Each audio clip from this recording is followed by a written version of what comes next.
Quand on parle d'immersion dans un jeu vidéo, on pense souvent aux grandes cinématiques, aux combats épiques, ou au monde ouvert à perte de vue. Mais parfois ce sont des choses plus discrètes qui nous immergent dans un univers. Des lieux où l'on revient entre deux affrontements, où l'on se repose, où l'on se prépare pour la suite. Ces lieux, ce sont les villages, et dans Monster Hunter Wilds, ils jouent un rôle bien plus profond qu'il n'y paraît. Alors aujourd'hui, je vous propose de voir comment la conception de ces villages peut renforcer l'immersion du joueur, et ce que ça nous apprend en tant que game designer. Monster Hunter Wilds est un action RPG à monde ouvert signé Capcom sorti en février 2025 sur PS5, Xbox Series et PC. On y incarne un chasseur envoyé explorer les terres interdites. Le cœur du jeu, c'est la chasse. On traque des créatures, on récolte des ressources, on améliore son équipement, et on recommence. Dans Monster Hunter Wilds, les villages ne sont pas de simples points de passage. Ce sont des lieux vivants, riches en détails, qui contrastent avec l'intensité des chasses. Ils offrent un vrai sentiment de repos, mais aussi d'appartenance à une communauté. Dans un paysage vidéoludique où l'on valorise de plus en plus la narration à travers l'environnement et l'immersion émotionnelle, la conception des villages joue un rôle clé.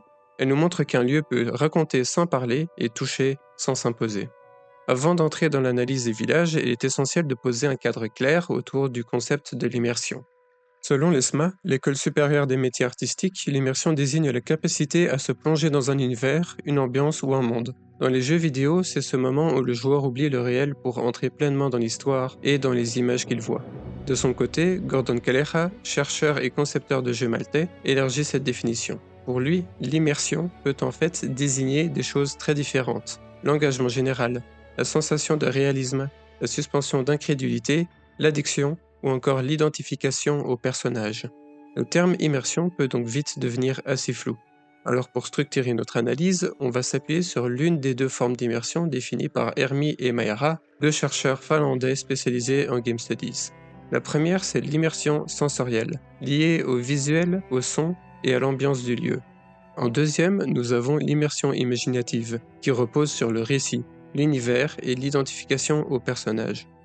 Par manque de temps, dans cette vidéo, nous allons uniquement utiliser le prisme de l'immersion sensorielle. L'immersion sensorielle. Comment l'ambiance visuelle et sonore des villages contribue-t-elle à créer un lieu vivant et crédible? Dans cette vidéo, on va s'intéresser à l'organisation spatiale, à l'ambiance visuelle, sonore et aux marqueurs culturels des trois villages, Azuz, Kunafa et Suja. Dans Monster Hunter Wilds, la découverte des villages ne se fait pas en un seul coup d'œil. En tant que joueur, on se sent alors comme un touriste, excité de découvrir des lieux différents de ce qu'on a l'habitude de voir au quotidien, apportant un vrai vent de fraîcheur. Comme l'explique Lisbeth Lastrup, chercheuse spécialisée dans les MMO, un monde immersif doit toujours suggérer qu'il s'étend au-delà de ce que l'on voit immédiatement. C'est particulièrement vrai pour Azuz, construit dans une immense crevasse. Le village joue avec la verticalité, le recoin, les ponts suspendus, les ateliers dissimulés, etc.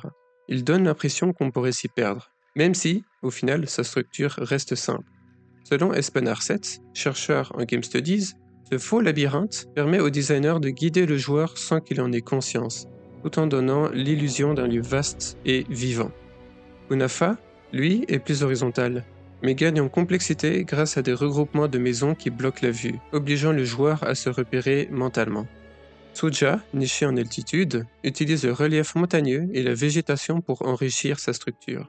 Arbres, buissons et roches s'entrelacent pour créer un espace petit mais visuellement dense. Tous ces villages partagent un point commun. Leur architecture tire parti de l'environnement direct. À Azuz, une crevasse devient un logement. À Kunafa, une arche abrite une monture. À Suja, deux rochers superposés forment un espace de stockage. Des marqueurs culturels visibles partout. Chaque village de Monster Hunter Wilds a une identité bien marquée. Par l'architecture, les ressources locales, l'artisanat et même les palettes de couleurs, ils racontent leur histoire locale. Azuz, le village des flammes. Situé dans une immense crevasse volcanique, Azuz utilise principalement le métal et la pierre cuite résistant à la chaleur. L'artisanat local tourne autour de la poterie, la vannerie et des textiles brodés qui habillent les entrées des habitations. Les murs, les pots et les tapisseries sont peints dans des tons chauds comme le rouge, jaune ou le brun, avec parfois une touche mauve. Un détail intéressant est que les ossements des monstres redoutés dans cette région sont utilisés comme des pigments pour la peinture. Même le danger peut donc devenir une ressource. Kunafa, le village du vent. Construit dans une région désertique, balayée par les vents, Kunafa propose une architecture ovale et aérodynamique. faites de pierres taillées, consolidées par du bois et de la corde. Les habitations sont incrustées de pierres précieuses, aussi nommées cantagèmes, ces pierres bleues suspendues un peu partout. Leur vibration sonore au contact avec le vent servirait à repousser les monstres. L'artisanat tourne autour du travail des cantagèmes, de la broderie, de la poterie et bien sûr de la production de leur fameux fromage de kunafa issu du daltidon. Quant au huilé, un produit local parfois jeté dans le feu, il semble jouer un rôle dans un certain rituel. La peinture locale suit une palette cohérente, avec des tissus colorés ornés de motifs blancs récurrents présents sur les murs comme sur les vêtements. Suja, le village en harmonie avec la nature. Perché dans les hauteurs, Suja semble en symbiose avec son environnement. Les maisons sont faites de roches empilées, maintenues par des piliers de bois, de cordes et de branches. Côté artisanat, on y récolte des fruits locaux, on pratique la broderie, la poterie, et on y trouve aussi une alchimiste capable de fabriquer des talismans et des décorations. Côté couleur, c'est un vrai festival. Le tissu teint en bleu, orange, rouge et mauve, décoré de motifs blancs et parfois rose pâle. Une relation subtile avec la faune locale, un besoin de protection. Chaque village reflète aussi sa relation aux monstres. Azus vit dans la peur des créatures locales. Pas de cohabitation ici, mais une forme de réutilisation, comme par exemple les os de monstres qui servent à la création de pigments. Kunafa, lui, a réussi à domestiquer certains monstres, comme le Seikret, la monture emblématique, et le Daltidon, producteur du lait utilisé pour leur fameux fromage. Mais il reste méfiant envers les autres. Suja, en revanche, n'a pas besoin de se défendre. Sa position en altitude le protège naturellement. On n'y trouve que des petits animaux comme des kiwis et les mascottes locales Boogie and Froggy. Ce contexte explique sans doute leur pacifisme. Le son, un incontournable pour l'immersion. L'ambiance sonore d'un lieu, sa musique, ses habitants, ses bruits d'environnement, renforcent énormément son identité et ce que le joueur ressent. Dans Monster Hunter Wilds, les OST participent aussi à poser la culture propre à chaque village. Azus propose une ambiance sonore marquante. On y entend la forge, du métal frappé, de la vapeur, des crépitements, des poulies, des ascenseurs et des discussions en langue locale, qui rendent le fond sonore riche, vivant, mais jamais agressif.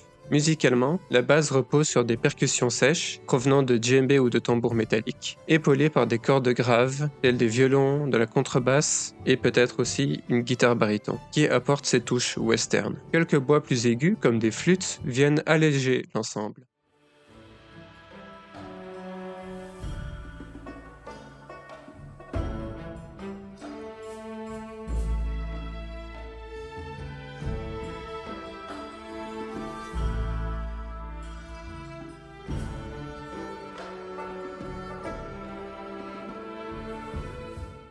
L'ambiance traduit bien l'effort collectif, une communauté soudée qui vit au rythme du métal et du feu.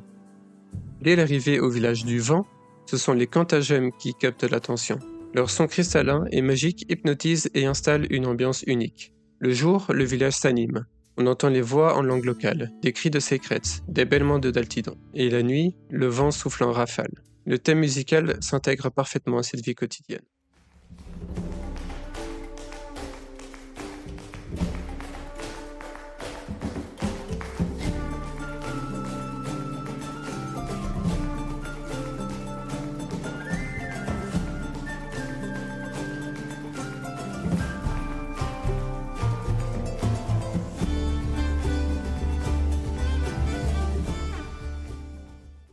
Ce morceau, joué en saison d'abondance, symbole de prospérité et de richesse, propose des flûtes, violons, synthés, claquements de mains et voix humaines. Il nous fait penser à un peuple chaleureux et solidaire. Musicalement, il s'inspire clairement de traditions nord-africaines et moyen-orientales, avec une touche fantaisiste à la Monster Hunter.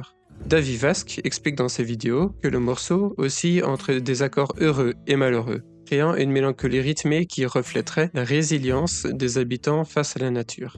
Il note aussi l'utilisation possible d'un chauffard, instrument traditionnel juif, et puis vient mon morceau favori, celui du village de Suja.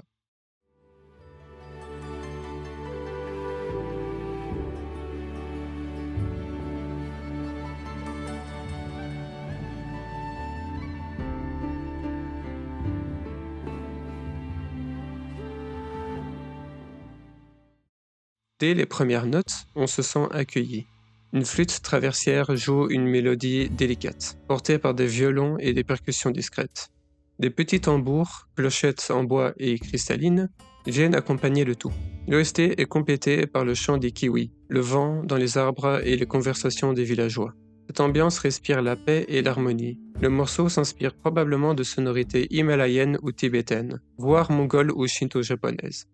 Un mélange de traditions stylisées à la Monster Hunter, pour créer un village paisible, perché dans les hauteurs et suspendu dans le temps. En résumé, ces villages nous communiquent une culture, un climat, une façon de vivre et parfois de survivre. Leur cohérence visuelle et fonctionnelle, leur adaptation au terrain et leur relation à la faune locale participent tous, en combinaison avec la musique, à cette immersion sensorielle décrite par Hermie et Mayra. Monster Hunter Wilds nous rappelle une chose essentielle. Un village bien conçu peut être aussi important pour le jeu qu'un boss final. Ces lieux de repos jouent un rôle crucial dans l'équilibrage du jeu tout en renforçant l'ancrage émotionnel du joueur dans l'univers. Pour un ou une game designer, ces villages sont de véritables leçons d'immersion. Pour terminer cette vidéo, je vous propose une to-do list qui pourra vous aider pendant la conception de vos propres villages. Créer un agencement organique avec des zones de ralliement et des chemins secondaires. Utilise des faux labyrinthes pour guider sans frustrer. Façonne le village selon sa géographie et montre comment les habitants s'y sont adaptés. Définis une culture, un artisanat, une palette de couleurs et une architecture cohérente avec le lieu. Utilise des objets ou symboles distinctifs pour rendre le village reconnaissable. Met en scène la relation entre les habitants et créatures locales, compagnons, bétail, menaces et ou ressources.